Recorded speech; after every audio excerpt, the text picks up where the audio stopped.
Hello friends, welcome on this favourite channel physics ज्ञान मुकेश नायक। Friends, आज से हम इंग्लिश ग्रामर का कोर्स शुरू करने जा रहे हैं। इंग्लिश ग्रामर ये क्लास 8 से लेके क्लास 12 तक सभी स्टूडेंट्स के लिए बहुत ही इम्पोर्टेंट है। साथ ही साथ जो भी कॉम्पिटिटिव एग्जाम्स होते हैं उन सभी कॉम्पिटिटिव एग्जाम का सिलेबस ग्रामर से रिलेटेड यहाँ पे पूरा कवर किया जाएगा। यानी कि जो भी पुलिस रिक्रूटमेंट होता है, रेलवे में जो भी रिक्रूटमेंट होता है, पोस्ट ऑफिस में जो भी रिक्रूटमेंट होता है, या फिर एनडीए के लिए जो भी इंग्लिश पोर्शन है, या फिर एमपीएससी की जो एग्ज़ाम होती है वहाँ पे भी इंग्लिश के जो भी क्वेश्चंस रिलेटेड है वो रिलेटेड सारे क्वेश्चंस टोटल ग्रामर अब हम यहाँ पे शुरू करने जा रहे हैं। तो सबसे पहला टॉपिक जो है वो है वॉइस। तो चलो देखते हैं वॉइस किस तरीके से क्वेश्चंस हमें पूछे जाते हैं। तो friends, as we know voice जो है there are two type of voice. दो तरह के वॉइस होते हैं। पहला जो होता है उसे हम कहते हैं एक्टिव वॉइस एंड सेकेंड जो है that is passive voice. Passive voice, अभी active voice and passive voice, English में दो ही टाइप के वॉइस है, active voice and passive voice. हमें क्या कोई एक सेंटेंस दिया जाता है इधर एक्टिव और पैसिव, तो हमें उनका वॉइस चेंज करने के लिए कहा जाता है। कभी कभी एक्सप्लिसिटली हमें कहा जाता है कि चेंज इनटू पैसिव वॉइस और चेंज इनटू एक्टिव वॉइस। लेकिन जो भी कॉम्पिटिटिव एग्जाम्स होते हैं या फिर एकेडमिक में भी हमें सिर्फ इतना ही इंस्ट्रक्ट किया जाता है कि change the voice of this sentence. तो वॉइस चेंज करते समय एक्टिव का सेंटेंस कैसे होता है, कैसे फाइंड करना है, या फिर पैसिव का सेंटेंस, तो चलो देखते हैं एक्टिव वॉइस। दोस्तों, एक्टिव वॉइस का जो भी मीनिंग है वो इस वर्ड इटसेल्फ में आ रहा है। जैसे कि एक्टिव का मतलब होता है समथिंग डूइंग इन मोशन, कोई काम में है। एक्टिव वॉइस, एक्टिव वॉइस में क्या होता है दोस्तों, जो सब्जेक्ट होता है ना वो कुछ मूवमेंट कर रहा है। यानी कि एक्टिव वॉइस में क्या होता है, the subject of the sentence is more important, मतलब यहाँ पर सब्जेक्ट जो है वो ज़्यादा इम्पॉर्टेंट होता है, एज वेल एज सब्जेक्ट जो होता है वो एक्टिव भी होता है। यानी कि the subject does something, some activity, यानी कि कोई एक्शन सब्जेक्ट कर रहा है, ये भी यहाँ पे पता चलता है। अब सेकेंड है पैसिव वॉइस। पैसिव का मतलब भी होता है कि हम इनएक्टिव होते हैं। जब हम पैसिव होते हैं ना तो सेकेंड प्रायोरिटी होती है या फिर लेस इम्पॉर्टेंट हमें मिल जाता है। तो पैसिव वॉइस में क्या होता है कि एक्शन जो होती है, ठीक है ना, जैसे कि एक्टिव वॉइस में क्या कहा कि कोई सब्जेक्ट एक्टिव होता है, सब्जेक्ट कुछ तो मूवमेंट कर रहा है, एक्टिविटी कर रहा है, इसलिए सब्जेक्ट ज़्यादा इम्पॉर्टेंट होता है।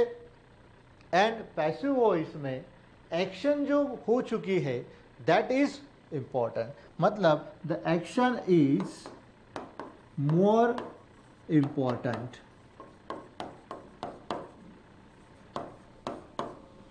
यहां पर एक्शन ज्यादा इंपॉर्टेंट होती है। एंड एक्टिव वॉइस में जो पर्सन होता है दैट इज सब्जेक्ट, वो ज्यादा इंपॉर्टेंट होता है, ना कि सब्जेक्ट ने कौन सी एक्टिविटी की है ये इंपॉर्टेंट नहीं होता है। तो चलो कुछ देखते हैं डिटेल में। और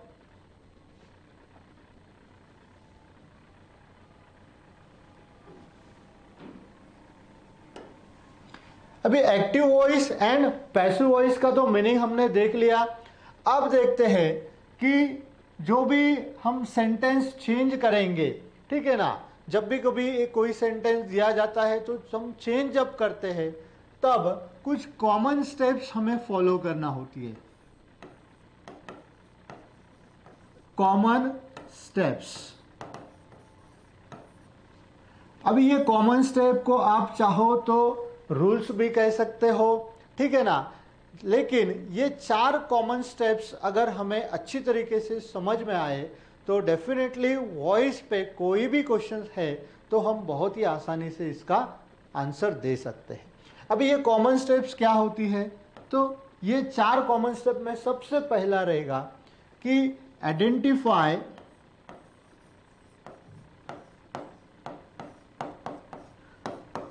द टेंस एंड वॉइस। तो सबसे पहले क्या करना है कि दिया गया सेंटेंस कौन से टेंस एंड कौन से वॉइस का है ये फाइंड करना है, ठीक है। दूसरा क्या है, तो आइडेंटिफाई ऑब्जेक्ट। सेकेंड क्या करना है, आइडेंटिफाई ऑब्जेक्ट। दूसरा कॉमन स्टेप है कि दिया गया सेंटेंस का वो फिर एक्टिव का हो या फिर पैसिव का हो, हमें उसका ऑब्जेक्ट आइडेंटिफाई करना होता है। तीसरा correct form of helping verb और वर्ब अकॉर्डिंग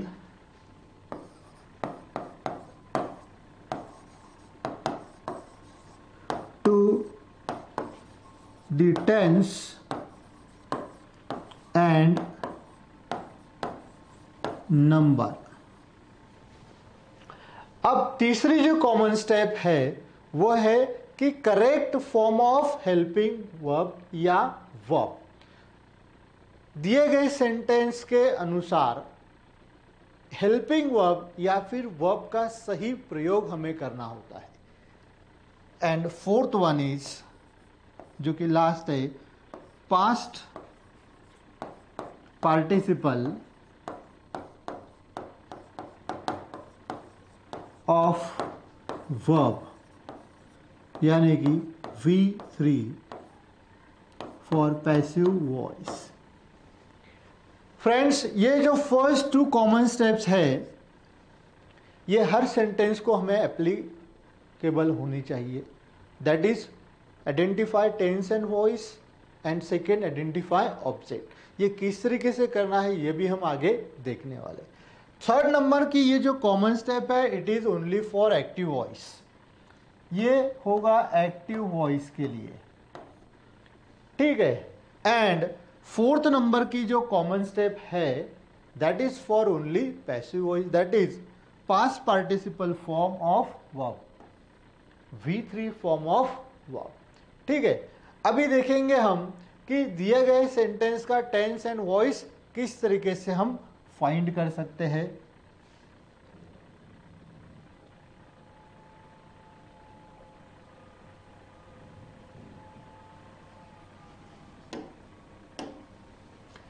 चलो अभी हम थोड़ा डिटेल में देखते हैं कि पहली जो कॉमन स्टेप है identify the tense and voice. अब आप कहोगे कि सर टेंस तो हमें आता ही नहीं है तो किस तरीके से हम टेंस आइडेंटिफाई करेंगे। तो फ्रेंड्स अब हम बहुत ही शॉर्टकट ट्रिक्स देखने जा रहे हैं कि कोई भी सेंटेंस का tense within a second हम फाइंड कर सकते हैं। तो कैसे करते हैं चलो देखते हैं। आइडेंटिफाई टेंस एंड वॉइस, चलो मान लेते हैं कोई एग्जांपल ले लेते हैं। She is making a project,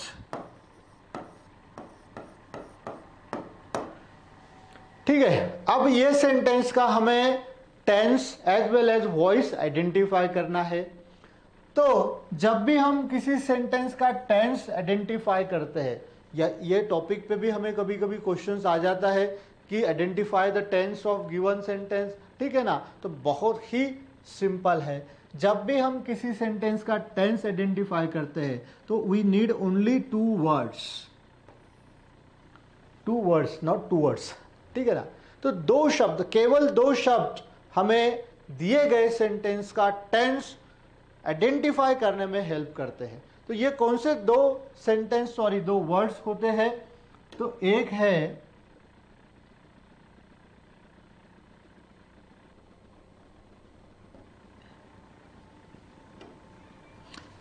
ये वाला, दिख रहा है आपको, इसे हम कहते हैं हेल्पिंग वर्ब। ठीक है ना, इंग्लिश में हेल्पिंग वर्ब है, ये होते हैं हेल्पिंग वर्ब। एंड सेकेंड जो वर्ड होता है दैट इज मेन वर्ब या फिर principal verb. Yes, only two words tells us the tense of given sentence. Yes, केवल दो शब्द फ्रेंड्स, सिर्फ दो शब्द हमें सेंटेंस का टेंस मालूम हो जाता है। यानी कि अगर हम ये कहेंगे कि ये दो वर्ड्स सेंटेंस की पूरी कुंडली बता देता है कि ये सेंटेंस किस टेंस से बिलोंग करता है, तो हमें मालूम हो जाएगा कि ये सेंटेंस कैसे है। तो अभी हम देखेंगे कि ये दो सेंटेंस, सॉरी दो वर्ड्स के हेल्प से हम किस तरीके से सेंटेंस का टेंस फाइंड कर सकते हैं।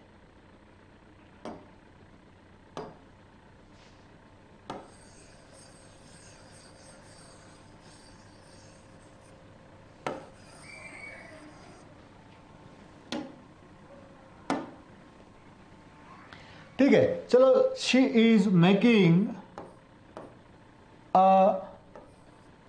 प्रोजेक्ट। तो दोस्तों यहां पर देखो सब्जेक्ट जो है वो एक्टिव है, बिकॉज कुछ तो भी एक्टिविटी कर रहा है। ठीक है ना, is helping verb making a project. अभी याद रखना है सेंटेंस का टेंस आइडेंटिफाई करने के लिए as well as voice identify करने के लिए सेंटेंस के जो वर्ब या फिर हेल्पिंग वर्ब होते हैं वो बहुत ही ज़रूरी होते हैं। अभी दोस्तों आपको पता है, यहाँ पर एक छोटा सा टेबल बना लेते हैं। वर्ब के जो फॉर्म होते हैं, ठीक है ना, चार फॉर्म हम यूज़ करते हैं, V1, V2, V3 and V4। तो दोस्तों देखो, अभी इन चार फॉर्म से हमें पता चल जाता है कि सेंटेंस का टेंस कौन सा है। जैसे कि अगर सेंटेंस में V1 आ चुका है, V1 जब इस्तेमाल होता है दोस्तों तब हम हेल्पिंग वर्ब नहीं यूज करते हैं, याद रखिएगा। V1 है तो वो होगा सिंपल प्रेजेंट टेंस। यस, देखो एक ही वर्ड से हमें पता चल गया कि सेंटेंस का टेंस कौन सा है। अगर सेंटेंस में V1 फॉर्म है तो वो सेंटेंस 101% लिख लो लगे तो 101% होगा सिंपल प्रेजेंट टेंस। ठीक है, तो चलो V2 देखते हैं। अगर सेंटेंस में V2 आता है तो सेंटेंस का टेंस कौन सा होगा, तो वो होगा सिंपल पास्ट टेंस। आप कहेंगे सर इतना इजी होता है, तो यस, सिर्फ वर्ब एंड हेल्पिंग वर्ब ये हमें सेंटेंस का टेंस के बारे में पूरी कुंडली बता देते हैं। अभी V2 से पता चल गया है कि सेंटेंस क्या होगा, सिंपल पास्ट टेंस का होगा। V3 अगर सेंटेंस में है तो वो होगा परफेक्ट टेंस।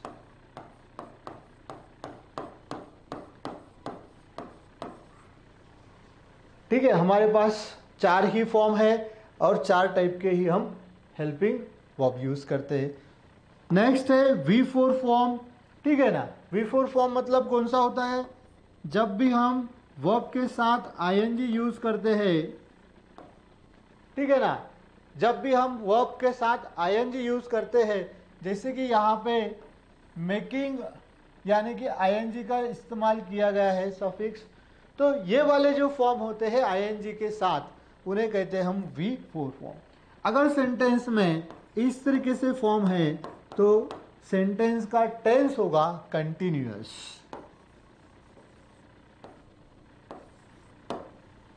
तो देखो चार टाइप के वर्ब होते हैं, हम यही इस्तेमाल करते हैं। इसके अलावा V5 नाम का कोई भी फॉर्म नहीं है। तो ये चार फॉर्म जो होते हैं, ये चार फॉर्म हमें टेंस इंडिकेट करते हैं। बस अभी एक सेकेंड में रिमाइंड हो जाएगा V1, V2, V3, V4, ठीक है ना। इसके लिए आपको वर्ब के ये जो चार फॉर्म है इनका चार्ट भी एक बार रिमाइंड करना जरूरी है, तभी आपको ये पता चलेगा कि दिया गया वर्ब V1 में है या V2 में है या V3 में है या V4 में। V4 तो तुरंत ही पता चल जाता है दोस्तों, ING वाला फॉर्म है तो V1 भी पता चल जाता है।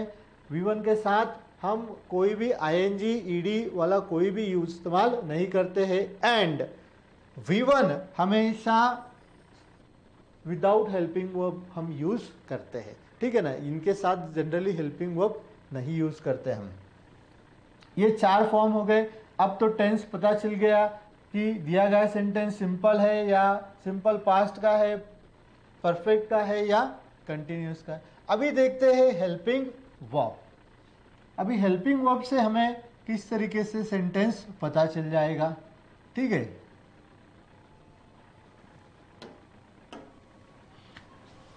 अभी हेल्पिंग वर्ब जो है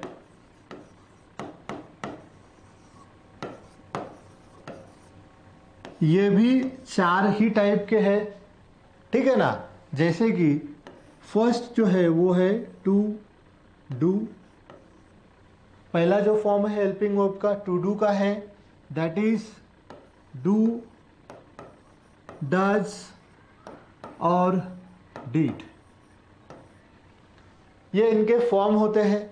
दूसरा जो फॉर्म है वो है टू बी।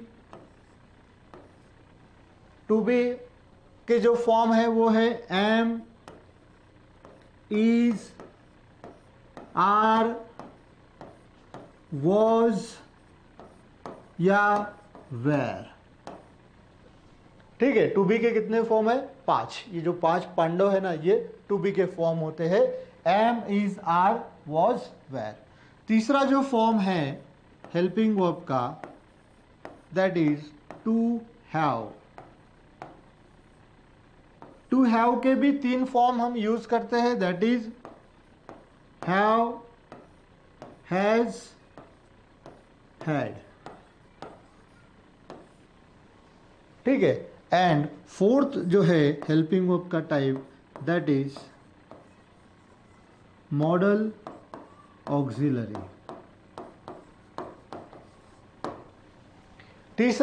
चौथा जो फॉर्म है हेल्पिंग वर्ब का, दैट इज मॉडल ऑक्सिलरी। अभी मॉडल ऑक्सिलरी के बहुत सारे एग्जाम्पल है, जैसे कि कैन, कुड, मे, माइट या फिर शैल, शुड, है ना। तो ये सारे जो वर्ड्स होते हैं ये होते हैं मॉडल ऑक्सिलरी के। अभी जब भी हम दोस्तों टेंस वॉइस चेंज करते हैं ना, तब हम ये 2 हेल्पिंग वर्ब का सबसे ज्यादा इस्तेमाल करते हैं वॉइस के लिए, ठीक है ना। वॉइस के लिए, फॉर वॉइस हम जो हेल्पिंग वर्ब यूज करेंगे that is to be and to have. अब आप कहेंगे कि सर ऑक्सिलरी वाले भी तो होते हैं, तो यस ऑक्सिलरी के भी होते हैं, लेकिन यहाँ पे हम टेंस आइडेंटिफाई नहीं करते हैं। जब भी सेंटेंस में कोई ऑक्सिलरी होगी तो थोड़ा सा अलग टाइप से हमें उसका वॉइस चेंज करना होता है। अब हम देखेंगे कि सेंटेंस का वॉइस किस तरीके से फाइंड होगा। यहाँ पर तो हमने टेंस देख लिया किस तरीके से है, ठीक है ना। जैसे कि V1 जो होता है ना दोस्तों, ये हमेशा इनके साथ होता है, यानी कि जिस सेंटेंस में टू डू का इस्तेमाल किया गया हो वहाँ पे रहेगा V1। V1 मतलब सिंपल प्रेजेंट टेंस या फिर सिंपल पास्ट टेंस। जैसे कि अगर सेंटेंस में डू या डज आता है तो वो होगा सिंपल प्रेजेंट टेंस, डिड अगर आता है तो वो होगा सिंपल पास्ट टेंस। सेंटेंस में अगर टू बी का फॉर्म है am, is, are, was, were, तो इनके साथ हम हमेशा V4 यूज करते हैं, दैट इज ING वाला फॉर्म, ठीक है। Am, is, are, was, were के साथ कौन सा वर्ब इस्तेमाल होगा? That is V4। Yes, V4 यानी कि जहां हम ing का इस्तेमाल करते हैं वो वाला फॉर्म हम किसके साथ यूज करते हैं, am, is, are या was, were के साथ। तो ये सेंटेंस का टेंस होगा कंटिन्यू, ठीक है ना। तो हमें पता है कि V4 अगर सेंटेंस में है तो वो सेंटेंस का टेंस होगा कंटिन्यूअस। अब हमें क्या पता चल गया कि V4 के साथ कौन से हेल्पिंग वर्ब हम यूज करेंगे, तो V4 के साथ हम हमेशा to be, that is am, is, are, was, were का इस्तेमाल करेंगे। अब है टू हैव, हैज, हैड, ये इनके फॉर्म है, इनके साथ हम V3 का हमेशा इस्तेमाल करते हैं। Remember, whenever we use to have as a helping verb, we always use past participle, that is V3 form of verb। तो जब भी सेंटेंस में हम हेल्पिंग वर्ब हैव या फिर हैज या फिर हैड का इस्तेमाल करेंगे तो इसके साथ हमेशा V3 का ही इस्तेमाल होगा। अगर हम इसके साथ V4 या V1 या V2 यूज करेंगे तो दैट इज ग्रामेटिकली एरर हो जाएगी, ठीक है ना। तो याद रखिएगा, हैव, हैज, हैड के साथ हमेशा V3 आएगा। एंड V3 अगर सेंटेंस में है तो वो होगा परफेक्ट टेंस, ठीक है। अभी आप बोलेंगे सर प्रेजेंट भी होता है, पास्ट भी होता है, तो यहां पे हम दो ही टेंस रेफर करेंगे वॉइस के लिए। रिमेंबर, वॉइस के लिए हम दो ही टेंस रेफर करेंगे, प्रेजेंट या फिर पास्ट। जैसे कि अगर थोड़ा इसे नीचे ले लेते हैं, ओके, देखिए अगर सेंटेंस में डू डज है तो वो होगा प्रेजेंट टेंस, डिड है तो वो होगा past tense. Similarly am, is, are अगर है तो वो होगा प्रेजेंट टेंस, वॉज, वेयर होगा तो वो होगा पास्ट टेंस। हैव, हैज अगर सेंटेंस में है तो वो होगा प्रेजेंट टेंस, हैड अगर है तो वो होगा पास्ट टेंस। यहां पर ऑक्सिलरी के लिए कोई भी टेंस हम नहीं रेफर करते हैं, ठीक है ना। ऑक्सिलरी को इनके लिए टेंस ही हम यूज नहीं करते। अगर कैन का कुड पास्ट टेंस भी है तो वॉइस के लिए यहाँ पे ऑक्सिलरी के लिए हम टेंस नहीं रेफर करेंगे। तो देखिए बहुत ही सिंपल है किसी भी सेंटेंस का टेंस या फिर वॉइस आइडेंटिफाई करना, ठीक है। V1, V2, V3, V4 यही चार टाइप के वर्ब हमारे पास है, ठीक है। एंड चार टाइप के हेल्पिंग वर्ब भी हमारे पास है, that is to do, to be, to have and modal auxiliary. बांट लिया है इन्होंने, है ना। V1 ने कौन से हेल्पिंग वर्ब के साथ रहना, V2 ने कौन से हेल्पिंग वर्ब के साथ खेलना रहना, जैसे हम हमारे ग्रुप्स बना लेते हैं ना, इसी तरीके से हेल्पिंग वर्ब एंड वर्ब इनके भी ग्रुप बन चुके हैं। तो ये हमेशा साथ में ही रहते हैं। तो हमें भी जब भी हम सेंटेंस फ्रेम करते हैं, जब भी हम सेंटेंस बनाते हैं, तब हमें ये हेल्पिंग वर्ब एंड ये वर्ब के फॉर्म हमेशा साथ में ही यूज करते हैं। तो इससे हमें पता चल जाता है कि सेंटेंस का टेंस कौन सा है, ठीक है। अभी देखिए इनका वॉइस किस तरीके से आइडेंटिफाई करना है, ठीक है ना।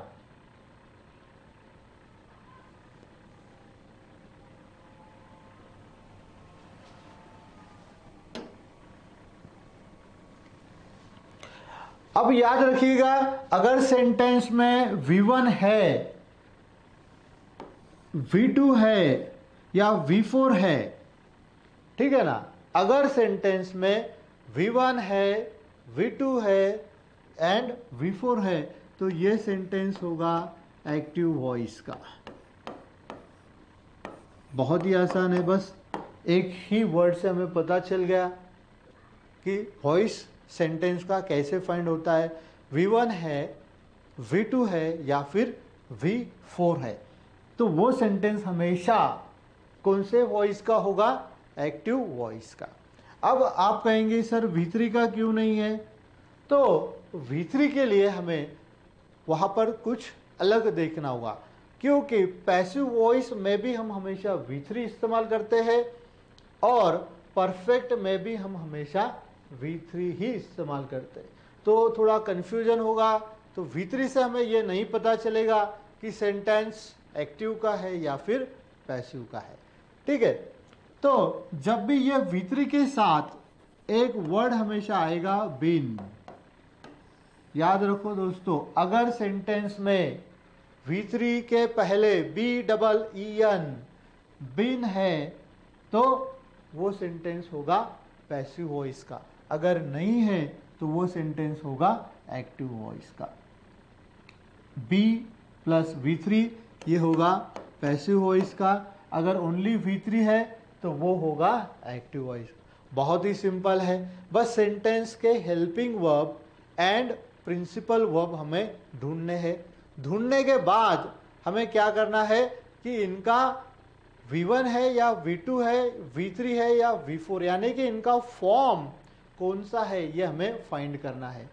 एंड जितने भी हेल्पिंग वर्ब है, दैट इज टू बी या फिर टू हैव, टू डू, ये हमें टेंस बताते हैं कि ये सिंपल का है या फिर कंटिन्यू का है या फिर परफेक्ट का है। तो फर्स्ट कॉमन स्टेप बहुत ही सिंपल है कि दिए गए सेंटेंस का टेंस एंड वॉइस आइडेंटिफाई करना। अब टेंस जो है तो किसी भी सेंटेंस का हम फाइंड कर सकते हैं। चलो एक एग्जांपल लेते हैं, यानी कि हमारा जो भी डाउट है वो भी क्लियर हो जाएगा।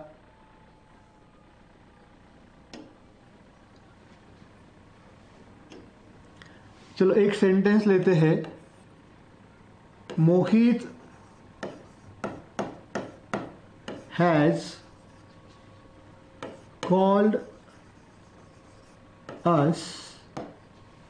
मोहित हैज कॉल्ड अस। अभी ये सेंटेंस का हमें टेंस आइडेंटिफाई करना है। ठीक है, अभी देखो helping verb and principal verb, बस ये दो ही वर्ड्स देखना है दोस्तों। सेंटेंस में तो सब्जेक्ट रहेगा ही रहेगा, ऑब्जेक्ट भी कभी कभी आ जाता है, ठीक है ना। अभी हैज से हमें क्या पता चल गया, ये टू हैव का फॉर्म है, ठीक है ना, मतलब ये क्या हो गया, perfect tense.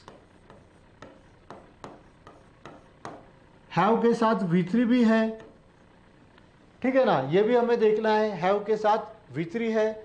And have and has से हमें ये भी पता चल जाता है कि ये है प्रेजेंट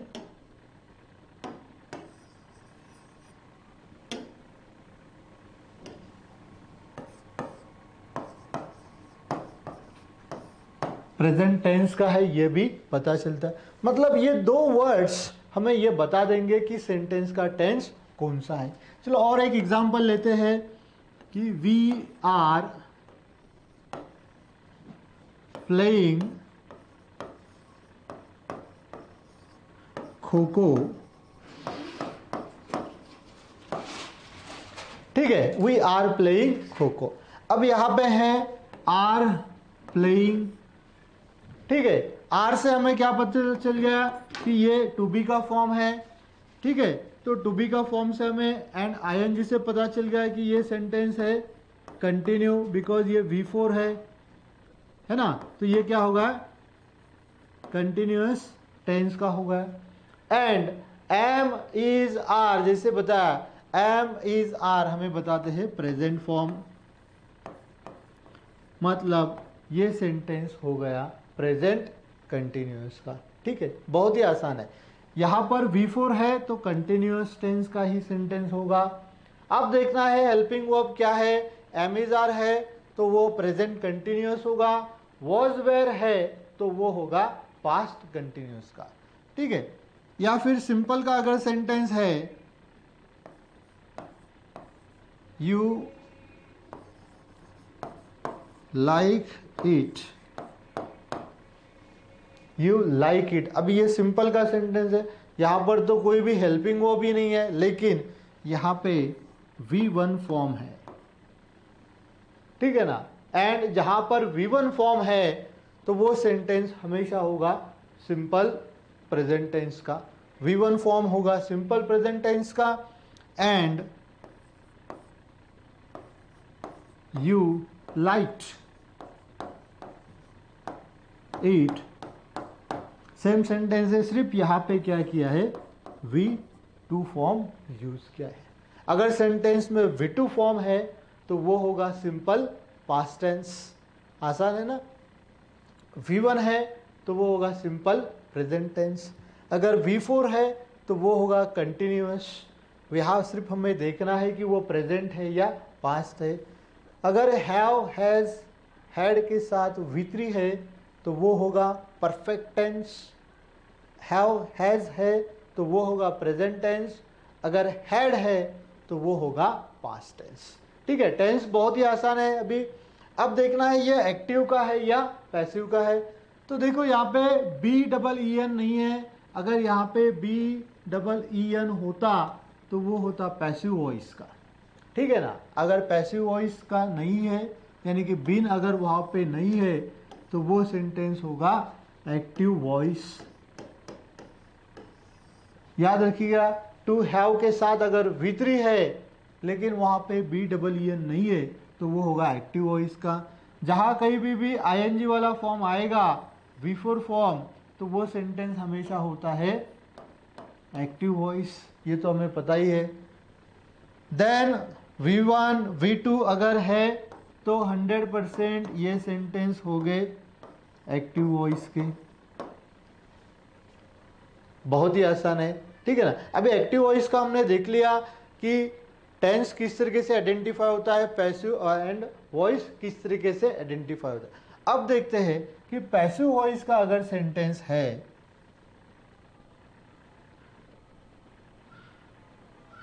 अगर पैसिव का सेंटेंस है तो किस तरीके से हम उनका टेंस आइडेंटिफाई कर सकते हैं। अभी देखिए, पैसिव वॉइस के जो सेंटेंस हो गए ना, उनका भी टेंस हम आइडेंटिफाई करते हैं। जैसे कि जनरली जो हम टेंस पढ़ते हैं या फिर जो चार्ट हम देखते हैं ना, it is of active voice. तो ज़्यादा करके ये जो चार्ट होता है टेंस का, ये एक्टिव वॉइस का होता है। पैसिव वॉइस का थोड़ा अलग स्ट्रक्चर होता है, इसीलिए इसका टेंस भी थोड़ा अलग होता है। तो सबसे पहले देखेंगे हम प्रेजेंट टेंस सिंपल वाला, सिंपल प्रेजेंट टेंस या फिर सिंपल पास्ट टेंस। तो हम क्या करेंगे, दो ही टाइप के टेंस देखेंगे, एक तो प्रेजेंट होगा या फिर पास्ट होगा। ठीक है ना। अब देखिए, अगर पैसिव का सेंटेंस है तो वहां पर टू बी के जो फॉर्म होते हैं, टू बी के फॉर्म मालूम है आपको, that is am, is, are. ठीक है, ये होते प्रेजेंट टेंस इंडिकेट करते हैं।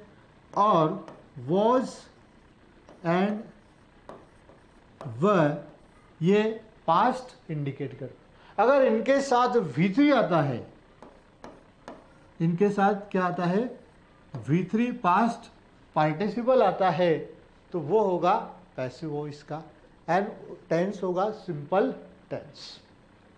तो जनरली हम जब भी टू बी का इस्तेमाल करते हैं ना, तो टेंस हमेशा हम उनका कंटिन्यू वाला ही यूज करते हैं, V4 यूज करते हैं। लेकिन अगर एम, इज, आर के साथ V3 है तो वो होगा पैसिव का सेंटेंस एंड टेंस होगा सिंपल टेंस। अगर एम, इज, आर है तो वो होगा प्रेजेंट यानी कि सिंपल प्रेजेंट टेंस। अगर वॉज, वेयर है तो वो होगा सिंपल पास्ट टेंस। बहुत आसान है। ठीक है ना। चलो सेकेंड देखेंगे हम कंटिन्यूअस का। तो टू बी के साथ एक नया वर्ड आएगा बीइंग, एंड उसके साथ आएगा V3। अगर सेंटेंस में बीइंग है, ये एक इंडिकेटर है दोस्तों, ये हमेशा हमें क्या बताएगा, being always indicate passive voice and कौन सा टेंस बताएगा? कंटिन्यूअस। ठीक है, being always indicate passive form. अगर सेंटेंस में V3 के पहले बीइंग आया है तो ये सेंटेंस हमेशा होगा पैसिव वॉइस का, एंड इसका टेंस होगा कंटिन्यूअस टेंस।